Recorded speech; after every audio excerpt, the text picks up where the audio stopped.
Hey guys, welcome back to my YouTube channel. तो आज हम बहुत सीरीज को फिर से कंटिन्यू करने जा रहे हैं। तो जैसे कि हमने प्रीवियस एपिसोड में देखा था, अफो बोलता मास्टर तुम इतने ज्यादा फ्रस्ट्रेट नहीं होना है। अगर तुमने इस टोकन को ऑब्टेन किया तो चलो जाते हैं और पिल रिफाइनिंग रूम को देखते हैं। तो एपिसोड नंबर 390 की स्टार्टिंग होती है। वो बोलता है कि जो पिल रिफाइनिंग रूम है वो काफी सालों से बंद है। जो फर्स्ट मास्टर थे इमोर्टल मेंशन के, उन्हें अच्छी चीजें पीछे छोड़ के गए होंगे। वो कुछ चीजें शायद तुम्हारी हेल्प कर सके तुम्हारी इंजरीज को रिकवर करने के लिए और या फिर ब्रेक थ्रू करने के लिए। लुजंग बोलता है ठीक है मैं जाता हूँ देखता हूँ। फिर वो जा रहे होते हैं, हमें पिल रिफाइनिंग रूम का सीन दिखाया जाता है। लुजंग बोलता है कि यहाँ पे तो कोई भी स्मेल नहीं है एंट्रेंस पे, कितना सा टाइम हो गया ये ओपन नहीं किया है, चलो अंदर जाके देखते हैं। वो अपने टोकन को करता आगे की तरफ, वो जो रूम होता है वो ओपन हो जाता है। अंदर से वेल फ्रेग्रेंस आ रही होती है। लुजंग सोच रहा था जैसे ये जो पिल रिफाइनिंग रूम ओपन हुआ, एक स्ट्रॉन्ग थेराप्यूटिक अरोमा बाहर आया। वो सोच रहा था किस तरह की स्मेल है, मैं हर तरह की सेंसेशन को खो चुका हूँ और कंट्रोल भी नहीं कर पा रहा अपने लेग्स को। जो ब्लड है मेरी बॉडी में वो कुछ ज्यादा खतरनाक तरीके से फैल रहा है और जो मेरी बॉडी है वो कांप रही है। लुजंग फिर बोलता है नहीं, जो वॉन्ट्स है मेरी बॉडी में वो ओपन हो रहे हैं। लुजंग खांसता, लुजंग के मुंह से खून निकलाता है। लुजंग सोच रहा होता है जब से मेरी बॉडी डिफाइन हुई है ऐसे तो मैं टफ हो गया हूँ, पर ये हार्ड हो गया मेरे ब्लड और मेरी क्योस की को कीप अप करने के लिए मेरी बॉडी के साथ। इसलिए जो स्पीड ऑफ हीलिंग है वो इतनी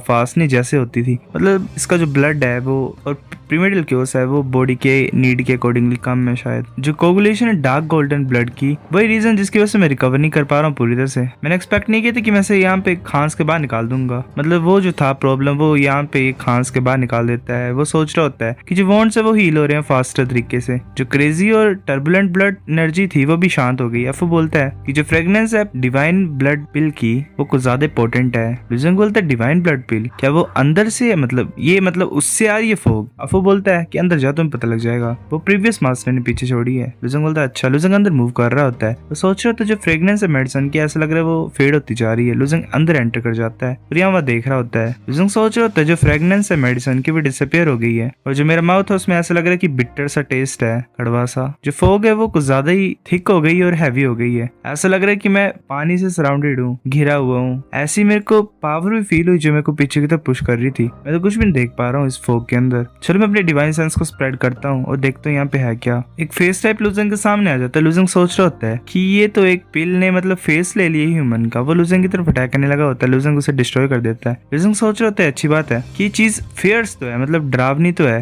पर इसकी स्ट्रेंथ कुछ भी नहीं है। ये सिर्फ ऑर्डिनरी रेलम लॉर्ड्स की स्ट्रेंथ के इक्विवेलेंट है, तो इससे मेरे को इतना ज्यादा मुश्किल नहीं होगा डील करने के लिए। पर ये इतने ज्यादा क्यों यहाँ पे? वो सारे लुजंग की तरफ आ रहे होते हैं। लुजंग बोलता है कि ये पिल रिफाइनिंग रूम नहीं है, ये क्लियरली कोई इविल प्लेस है। ये चीज छोड़ के गई है नॉर्दर्न सेंट मेरे लिए। वो लुजंग की तरफ अटैक कर रहे होते हैं। लुजंग उन्हें ऐसे डिस्ट्रॉय कर रहा होता है और बोलता है कि अजीब सी चीजें क्यों है इस पिल रिफाइनिंग रूम में, क्या ऐसा हो सकता है कुछ हुआ यहाँ पे? अफो बोलता है कि एक्चुअली में जितनी ज्यादा ये चीजें यहाँ पे होंगी उतनी ज्यादा अच्छा है। लुजंग बोलता तुम्हारा कहने का क्या मतलब है? अफो बोलता है ये चीजें यहाँ पे ये पिल की साउल्स हैं। मैं सोचा था कि अगर यहाँ पे 2 या 3 होंगी इस पिल रिफाइनिंग रूम में तो वो एक्सीलेंट होगा, पर मैंने एक्सपेक्ट नहीं किया था कि यहाँ पे इतनी ज्यादा होंगी। जो रैंक होता है मेडिसिन पिल्स का गो डोमेन में, वो उसके ऊपर डिसाइड करता है कि कितने ज्यादा टाइम तुमने उसे रिफाइन किया है। जो वर्स्ट होती है वो 1 टाइम रिफाइन पिल्स होती है और जो बेस्ट होती है वो 9 टाइम रिफाइन पिल्स होती हैं। सिर्फ 7 या 8 टाइम जो रिफाइन की गई होती हैं पिल्स वो स्पिरिट को फॉर्म कर सकती हैं। वो पावरफुल होती हैं और इसलिए मुश्किल होती हैं प्रोड्यूस करने के लिए। लंबे टाइम के बाद ये जो पिल्स होती हैं ये सोल को कंडेंस कर लेती हैं। जब एक 7 टाइम रिफाइंड पिल क्रिएट होती है तो वो एक फ्री स्पिरिट को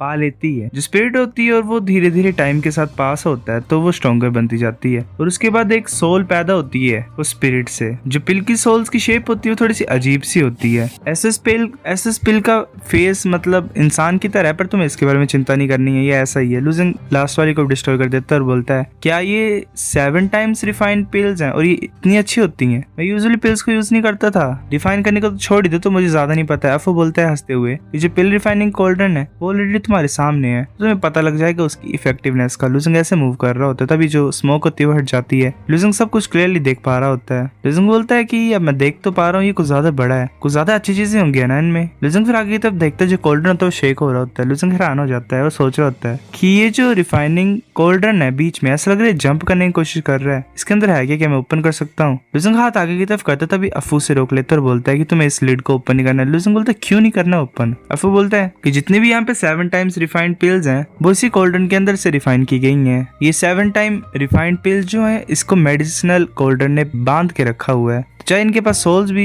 क्यों ना हो, ये इम्पॉसिबल है उनके लिए फॉर्म को लेना, मतलब पूरी तरह से बनना। एक तरह से वो सिर्फ अपनी सोल्स को इस रूम के अंदर ही घूमने के लिए रिलीज कर सकते हैं, जो कि तुम फेसेस देख रहे थे। पर ये जो कोल्डन है ये बाद में प्रीवियस ओनर ने 8 टाइम पिल को रिफाइन करने के लिए यूज किया था, जो कि बेस्ट अवेलेबल पिल है गॉड डोमेन में। कार्ल इस कोल्डन ने बाइंड नहीं किया उस 8 टाइम रिफाइन पिल को, तो इसलिए अगर उस पिल ने ट्रांसफॉर्म कर गया होगा वो तो, और अगर तुम उस लिड को ओपन कर लोगे तो मुझे लगता है तो वो तुम्हें एक ही झटके में मार देगी। लुसन बोलता क्या वो इतनी ज्यादा पावरफुल है? अफू बोलता है कि अगर जो 7 टाइम रिफाइन पिल होती है वो एक इंसान का रूप ले तो उनकी जो स्ट्रेंथ होती है वो एक लो रैंक ट्रू गॉड के इक्विवेलेंट होती है। ब्रो व्हाट द फक, ये तो कुछ ज्यादा ही खतरनाक है। और अगर 8 टाइम रिफाइन पिल की बात की जाए जो कि इस कोल्डन में है, उसकी strength middle rank true God या फिर टॉप रैंक ट्रू गॉड की इक्विवेलेंट होगी। पहले अगर बात की जाए तो जो जिंगवे है ना वो लो रैंक ट्रू गॉड है, यानी 7th पिल के इक्विवेलेंट।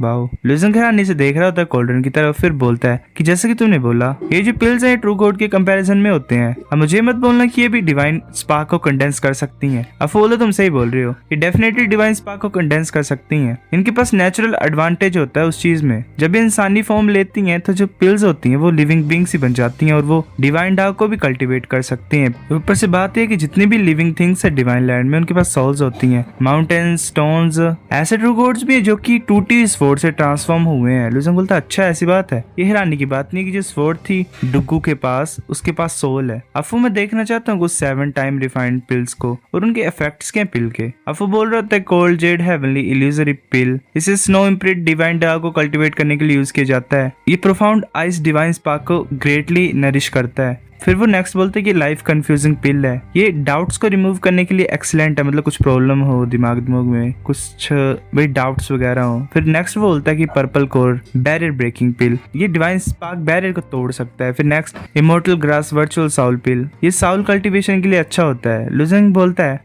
मैं इनमें से किसी भी 7 टाइम डिफाइन पिल को यूज नहीं कर सकता हूँ, ऐसा लग रहा है कि सिर्फ ट्रू गॉड्स के लिए ही है। अफू बोलता है मास्टर ये जो हाइड्रा ब्लड पिल है ये सूटेबल है तुम्हारे लिए, ऐसा तो ये लोएस्ट वैल्यू की है यहाँ पे, पर ये तुम्हारी रिकवरी एबिलिटी को एनहांस कर सकता है। लुजंग बोलता है ठीक है। लुजंग फिर आगे की तरफ नोटिस करता है और बोलता है कि ये तो इमोशन सर्विंग पिल है, क्या मैं इसे भी ले सकता हूँ? अफू बोलता है कि मास्टर तुम इमोशन सर्विंग डाव को कल्टीवेट कर रहे हो ना, तो ये जो पिल है ये भी तुम्हारे लिए अच्छी है, पर तुम्हारा लेवल कल्टीवेशन को कुछ ज्यादा कम है, इसलिए तुम अगर इसे सोलो करोगे, इसीलिए तुम सिर्फ हाइड्रा ब्लड पिल को सोलो कर सकते हो। पर अगर तुम इमोशन सर्विंग पिल को खा लोगे जो कि ट्रू गॉड्स ही खाते हैं जो कल्टीवेट करते हैं इमोशन सर्विंग डिवाइन डार्क को, तो तुम विस्टैंड नहीं कर पाओगे इसकी पावर को। लुजंग बोलते मैं ठीक है समझता हूँ, तो अभी के लिए मैं इसे यूज करता हूँ और बाद में इसे खाऊंगा जब मतलब मेरी कल्टीवेशन इंक्रीज हो जाएगी। अभी के लिए हाइड्रा पिल से मैं काम चलाता हूँ। लुजंग उस पिल को खा लेता है और सोच रहा होता है ये जो पिल है ये रिकवर की एबिलिटी को बढ़ा सकती है, मैं देखना चाहता हूँ कि मेरी हेल्प कर सकती है ट्रू एक्सटेंशन रोड में कि नहीं।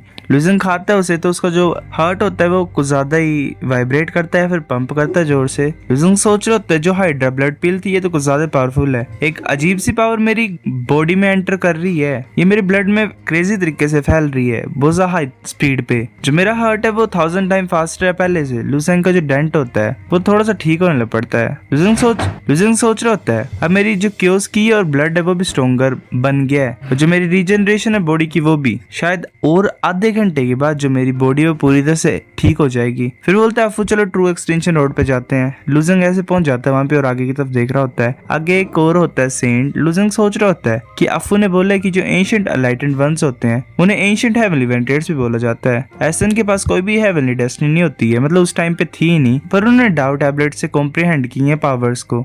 हर टाइम जब ये कॉम्प्रिहेंड करते थे डाउ टैबलेट को तो वो उसे सील कर देते थे ताकि वो यूनिक बन जाए, मतलब पावर को सील कर देते ताकि कोई भी स्टडी ना कर पाए उसे और ये अकेले उनके ओनर बन जाए। लुजंग सोच रहा होता है फिर कि पर मैं अब रिकवर कर गया हूँ अपनी जितनी भी 9 स्टार्स की पावर थी, और ऊपर से मेरे पास हाइड्रा ब्लड पिल की पावर है, अब मुझे कोई भी डर नहीं है तुम्हारी डिवाइन डार्क को, चलो फाइट करते हैं। लुजंग आगे की तरफ मूव करता है और वैल उसे मार ही देता है। इतने ज्यादा इंट्रोडक्शन ऐसे दे रहे थे लुजंग ने तो ऐसे मार दिया उसे। फिर लास्ट टोकन भी ग्लो करता है। लुजंग सोच रहा होता है मैं ये होप करता हूँ ये क्वान टोकन होगा, वो लुजंग के हाथ में होता है। लुजंग रीड करता है क्वान ही होता है। लुजंग खुशी से बोलता है कि ग्रेट है, मैं फाइनली मेरे को मतलब क्वांट टोकन मिल गया। अफू वहाँ पे आ जाता है और बोलता है ये अच्छी बात है। मेरे को ये चिंता मतलब मैं इस चिंता में था कि तुम्हें कुन टोकन मिला होगा क्योंकि नेक्स्ट ट्रायल भी डिफिकल्ट होने वाला था, पर ये अच्छी बात है कि तुम्हें जो टोकन है वो क्वान मिल गया है। लुजंग बोले चलो मेरे को इमोर्टल मैंशन के बैकयार्ड में लेके जाओ जहाँ पे वो जो इंसान है वो इम्प्रिजन है। अफू बोलता है ठीक है मास्टर। वो जा रहे होते हैं, वो गेट पे होते हैं। अफू बोलता है कि इमोर्टल मैंशन का बैकयार्ड है जहाँ पे ट्रू गॉड इम्प्रिजन है। लुजंग हैरानी से देख रहा होता है। उस गेट्स पे भी कुछ मतलब गोल्डन कलर की लाइट होती है। लुजंग सोच रहा होता है ये जो प्लेस है ये तो अरेस से ही पूरी तरह से बना हुआ है जिसमें कॉम्प्लिकेटेड गोल्ड लाइन्स ड्रॉ है। अगर मैं एक्सीडेंटली ट्रिगर कर दूंगा तो मुझे लगता है कि मैं इंस्टेंटली मर जाऊंगा। मुझे पता नहीं कि किस तरह के बेकार से और खतरनाक लोग होंगे उस डंजन के अंदर। वो अपने टोकन को आगे की तरफ करता है और जो गेट होता है वो ओपन हो जाता है। लुजंग सोच रहा होता है कि जो वॉरियर्स डंजन के अंदर वो काफी ज्यादा सालों से बंद है। धीरे धीरे उनका माइंड और करेक्टर भी खराब हो जाता है। इतने से सालों में शायद वो करप्ट हो गए होंगे। मुझे रिस्क करना ही पड़ेगा क्योंकि मेरे पास कोई और तरीका नहीं है वॉर को जीतने के लिए। मुझे हेल्प लेनी पड़ेगी इनकी। लुजंग और अफू अंदर की तरफ जा रहे होते। लुजंग सोच रहा होता मैंने कुत्ते की भौंकने की आवाज सुनी है मॉडल मेंशन में जब मैं पहले यहाँ पे आया था, पर मैंने एक्सपेक्ट नहीं किया था यहाँ पे इतना ज्यादा खतरनाक बीस्ट होगा जो इतना पावरफुल है। लुजंग आगे की तरफ देख रहा था, वो कुत्ता वहां पे आ जाता भौंकते हुए। लुजंग सोच रहे थे चल क्या रहा है। जो साउंड ये डॉग की बार्किंग से आ रही है उसने तो मेरे को कम्प्लीटली रोक दिया है। वो बांधा होता चेन से, वो लुजंग के सामने आके रुक जाता है। अफू बोलता है ब्लैकी चुप हो जाओ। कुत्ता फिर चुप होके बैठ जाता है। लुजंग हैरान हो जाता है। अफू बोलता है साउल एसेंस मैस्टिफ है, ये एक ट्रू स्पिरिट है जो ओल्ड मास्टर ने एक टाइम पे मतलब अपनी बनाई थी। ये इमॉर्टल मैंशन को गार्ड करता है। साउल एसेंस मैस्टिफ होते हैं वो साउल शॉक को यूज कर सकते हैं जब वो बाग करते हैं। जो बाग होती है उसकी वो कम्प्लीटली इविल स्पिरिट्स को खत्म कर सकती है और ट्रू गॉड्स को भी एक तरह से डर में डाल सकती हैं। सो गाइस एपिसोड नंबर 390 इतना था। अगर आपको वीडियो पसंद तो लाइक करो, नहीं फिर भी लाइक कर दो, शेयर करो अपने दोस्तों के साथ, कमेंट करके बताओ अगर आपको वीडियो कैसी लगी है। सब्सक्राइब करो। तब तक के लिए बाय बाय।